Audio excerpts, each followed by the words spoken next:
Երիտասարդներս մեծ անելիք ունենք ու եկեղեցու հիմքերից մեկը մենք երիտասարդներս ենք։ Ինչու, որովհետև երիտասարդները գործող ուժն են։ Իհարկե չթերագնահատելով մյուս մեր հավատացյալներին տարիքային մասով, բայց մենք երիտասարդներս անելու շատ բան ունենք, որովհետև մեզ է տրված այդ մեծ շրջապատները, որտեղ մենք կարող ենք մեր խոսքով, մեր ապրելակերպով քարոզել Քրիստոսի մասին։ Կարծում եմ, որ մեր անելիքը այս փուլում աղոթքն է եւ մեր կյանքով վկայել է Քրիստոսի մասին եւ որպես երիտասարդներ լինել մեր եկեղեցու, մեր հավատքի ու ինչու ոչ նաեւ մեր հոգեվոր հայրերի կողքին, որովհետեւ այս իրականության մեջ շատ ենք տեսնում մեր հոգեվոր հայրերին փորձության տանող մարդկանց, որովհետև մենք գիտենք, որ սատանան է մարդուն փորձում, բայց այս պարագայում սատանայի միջոցով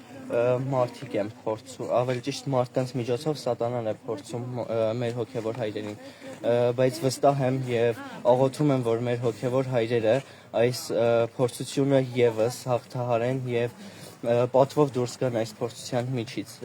Մենք բոլորս երիտասարդներս մեր հոգևոր հայրերի կողքին ենք ու աղոթում ենք մեր հոգևոր հայրերի համար։ Կեցեք, այսօր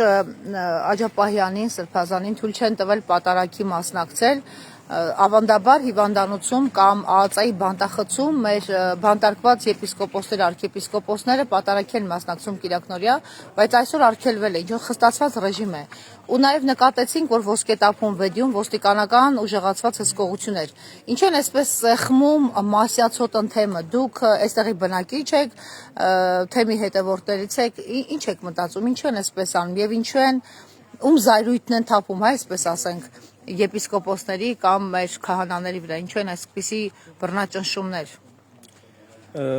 Չեմ կարող ասել, թե ինչի հետևանքն են այս բռնաճնշումները, բայց կրկին պիտի վերադառնամ իմ խոսքին, որ ինչքան էլ որ մենք փորձվում ենք այս պարագայում, մենք պիտի անսասան մնանք մեր փորձությունների մեջ։ Մենք գիտենք, որ մեր թեմակալ առաջնորդները բոլորը կանգնած են մայրաթորի կողքին, իսկ ովքեր էլ որ կանգնած չեն այս պահին, աղոթում ենք, որ վերադառնան մայր եկեղեցու գիրկը։ Չեմ կարող պատասխանել, թե ինչի հետևանքն է այս վտացված ռեժիմը, բայց նաև աղոթում ենք, որ այդ սառած քարացած սրտերին Աստված բարություն իջեցնի եւ նաև ապաշխարության հոգի իջեցնի, որովհետև ինչքան էլ որ մենք այս պահին այս ամենի մեջ ենք ապրում, բայց նաև պետք է հիշենք, որ այս ամեն ինչը ավարտվելու է եւ ամեն մեկս պետք է հիշենք, որ այս ամեն ինչի ավարտվելուց հետո մենք փողոցում, եկեղեցում եւ այլ տեղերում իրար առաջ ենք դուրս գալու։ Կարծում եք սրանք ժամանակավոր բնույթ կրող արկածախնդրություններ են քաղաքական։ Ավելի խորքային նպատակներ չկան սրա ետևում թաքնված։ Խորքային նպատակներ իհարկե կարծում եմ կան, բայց օրինակ եկեք չմոռանանք խորքայինների ետևում։ Կարծում եմ, որ ոչ մեկ ու ոչինչ հարատև չի, եթե հակառակա Քրիստոսին։ Ինչպես ավետարանն է ասում, ով կլինի մեզ հակառակ, եթե մենք Քրիստոսի կողքին ենք։ Այսքանով երևի թե Շնորհակալ ենք։ Աղջիկներ, դուք էլ եկեղեցու հավատացյալներից եք։ Կխոսեք, դուք այս ճնշումներ լավ չասենք, եկեղեցու շուրջ սեղմվող օղակը ձեր կարծիքով ինչ որ ժամանակ կանգ կառնի, մարդիկ կգան գիտակցության, որ չի կարելի հավատացյալներին ճնշել, քահանաներին։ Ինչ եք մտածում։ Հույս ունենք, որ հետ կգան հաստատ։ Ովքեր ոստիկանները։ Դուք հիշում եք մայրաթորի վրա գրոհը սկզբում ինչ ագրեսիվ դեմքով նրանք հարձակում գործեցին, ես այնտեղ եմ եղել։ Եվ ընթացքում դեմքները շրջում էին եւ չէին ցանկանում, այո, ճնշումները թույլատրել էին։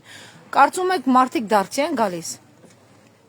Չգիտեմ, ես հույս ունեմ, որ դարձի կգան։ Գալիս են հիմա թե ոչ, չեմ կարող ասել։ Իսկ ինչ եք մտածում այն մարդկանց։ Չեմ ուզում հավատալ, որ ամեն ինչ կորած է, որ մարդիկ երես են թեքել Աստծուց։ Ես չեմ ուզում դրան հավատալ։ Այս իրավիճակում ինչ պիտի անեն մարդիկ, հասարակ ժողովուրդը ու հատկապես երիտասարդությունը։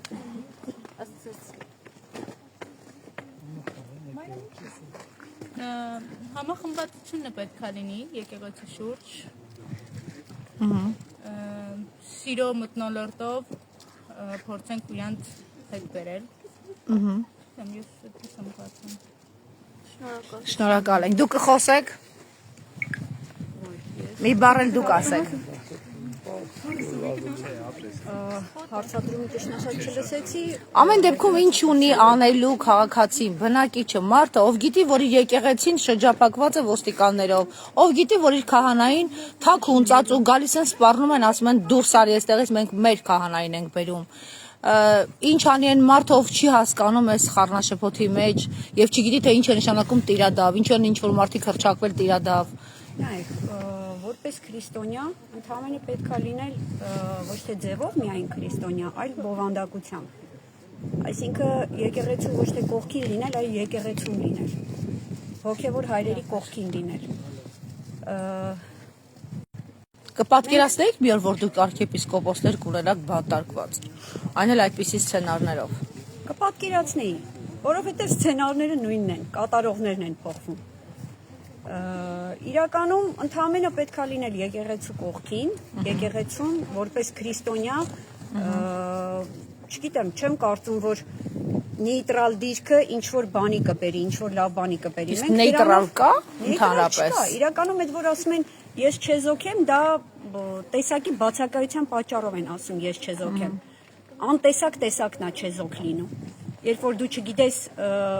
ինչ կողմի ես հարում, դու որպես քրիստոնյա քո առաքելությունը այս կյանքում որն է, թողես եկեղեցու դուռը ով ասես բացի, մտնի ու որոշի, որ ասենք օծյալ քահանային պետքա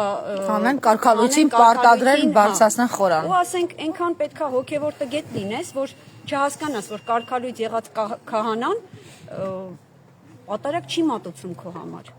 Դու չես կարող հաղորդություն ստանալ նրանից։ Շնորհակալ եմ։ Կան էլի մարդիկ, որ կխոսեն։ Դու կխոսես, եղբայր։